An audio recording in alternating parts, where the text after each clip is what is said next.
Insert some overused jingle here, and in order to celebrate the Mother series' 30th birthday, today we'll be counting down the top 10 flying men. Flying men are those anthropomorphic birdmen that can fly. I mean, that's pretty self-apparent from the name alone. I'll try my best to rank all 10 of them both judgingly and accordingly. But enough rambling, let's get into the greatest flying men from Earthbound. It's actually called Mother, you piece of crotch. Oh, screw off, Rad, you knew it was bound to happen at least once. Oh yeah, flying men, let's talk about those things now. I couldn't have started the list off any better way than with the first flying man from Mother 2. It may seem insulting he's so low on the list, but compared to his flying brethren, he's definitely the weakest. When you first meet Flying Man Uno, he explains how he's a representation of your courage and he'll follow you in magic and help fend off enemies. I could definitely call that courageous behavior. It's just a shame he's pretty weak in battle. His stats at this point in the game are very underwhelming, and he really doesn't do a whole lot of damage to enemies unless he smash attacks. His speed is at least good though. Despite this, his brothers commemorate his death, mentioning how courageously he battled for Ness until his untimely demise to that damn dice.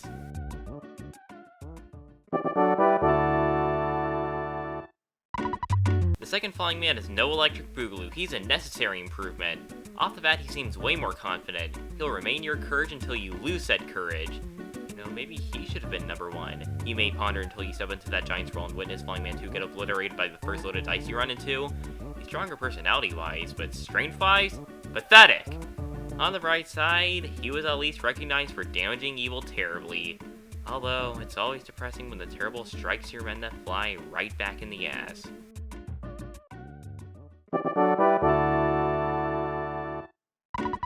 Flying Man 3 at first glance is a step up from Flying Man's 1 and 2 combined. Or Flying Man? He reminds you that your courage hasn't died yet as soon as he joins the party. Wow, what enlightenment. I'm really encouraged by his courage. Until the loaded dice dawdle along and ruin everything. He didn't even receive the tribute he deserved. How could you not include the name of this warrior? Even though Flying Man 3 might not seem any better, his underratedness alone pushed him higher on the list.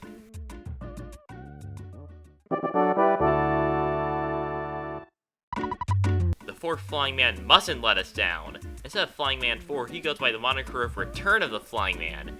That's how you know he's a cooler alternative to the last 3. And sure enough, he's also your courage. He even warns you to not treat your courage like trash. All I wanted was a flying man with morals, and sure enough, that came to me. But those morals vanished as soon as I remembered the loaded dice, which proceeded to kill my flying man for the returnth time. Someone's tombstone? Well, you're not wrong, but at least give him proper recognition as his slowly diminishing courage.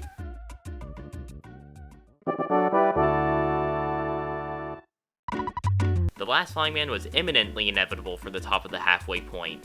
For once, a flying man tries to get your crap together. You shouldn't have treated your men that can fly like garbage. Don't you get it? And you know what the dictionary doesn't define courage as? Desperation. This isn't a swimming boy, this is a flying man! But we're down to only 1 now, thanks to my desperateness of forcefully killing off my flying men for the sake of footage. It just wouldn't feel right if our one spike of courage didn't fend off as his nightmare. He has to pull through!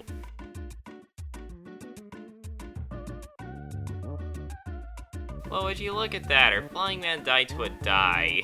What a coincidence. To whoever designed the enemies, you're amazing, but it's unbelievable how many insults I want to throw at you right now. You know what? I've come to the sudden realization that the flying men from the Mother games aren't so spectacular. In fact, they suck. Those words are illegal on at least 7 continents, I know. It's the truth, though. Either that or the loaded dice are just that BS. What am I gonna do now? I never actually recorded Mother 1 footage, so even if I wanted to call out and include the flying men from that game, I can't. How could I possibly fill the rest of the list? Yeah, I know. I gotta plagiarize a dog!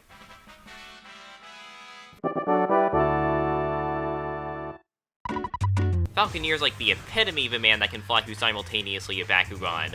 I would have gone with Ingram from New Vestroia because he's cool and he's from the best season and he's also cool, but I wasn't about to use anime footage and potentially get striked. Watch me turn on this statement in a couple of minutes. It's much easier to grab footage from the video game anyways, especially if you're like me and own 8 copies of it.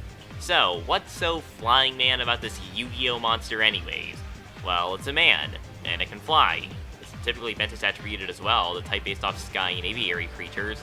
It's pretty helpful early on in the video game. It was one of the few Transformers Shun used on his team, and who doesn't like Shun? Definitely not the reboot, they tried him so hard there. I'm getting off topic though. In a nutshell, Falconeer is one of my favorite Beyblades, all because it reminds me of the Flying Man.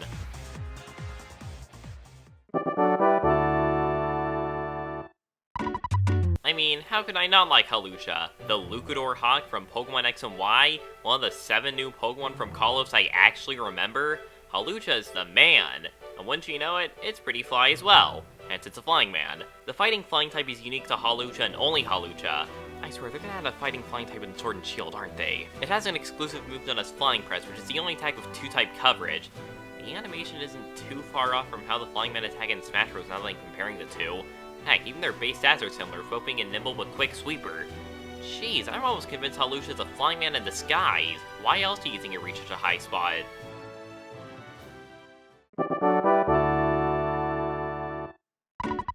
Breaking the rules of the list wasn't my plan, because, well, Cheep Cheep isn't a flying man, she's a chicken from the kitchen and she ain't kiddin' although nothing is written. But how can I not include this turkey? Oh, my mistake, she's a chicken, I'm such a beef jerky. She's at least a bird, so the title Flying Man is one she can confer. Cheep Cheep's style is rich, dope, fat, and witchy helps us make a cake today that looks rich. She gets pissed off easily if you fail, but you're not supposed to prevail. Baking a cake does mean you've gotta try, she's the one who's been doing this for years. But don't ask her why. Cheep Cheep represents stress, but I digress. Frustration, this stage will make you want to take a vacation. Excruciatingly strict timing that'll force you to keep grinding. And making all the sound when the cake has been done while we were sitting around. Though that doesn't give you the excuse to act like a fiddle. You know, seafood cake comes just like the riddle. Cheep Cheep Cheep may be the name of her soul, but she'll only help you if you crack the egg into the bowl. Ah, this entire thing was so painful to read out loud. Trust me, I'm not proud.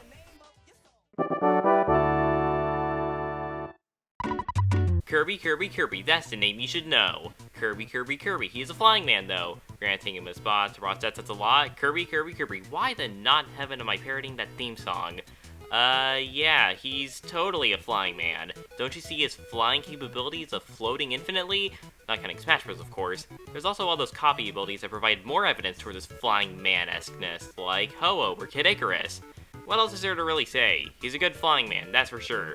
Wait, for once I actually found footage of a Kirby game instead of just giving up and using Klonoa footage while simultaneously making the same Klonoa as Kirby. Haha, joke for the billionth time. Oh, damn it, I just got an epiphany. I should have gone with the Flying Moo instead.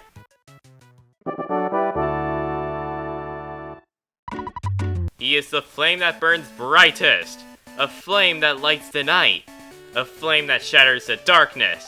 He's James, the Flaming Moltres. That outfit, where'd he get it? I think that costume came right out of his closet. Oh, and he's a man wearing a bird costume, so you know what that means? That's right, he's the most definitive flying man of all. And he's also a furry.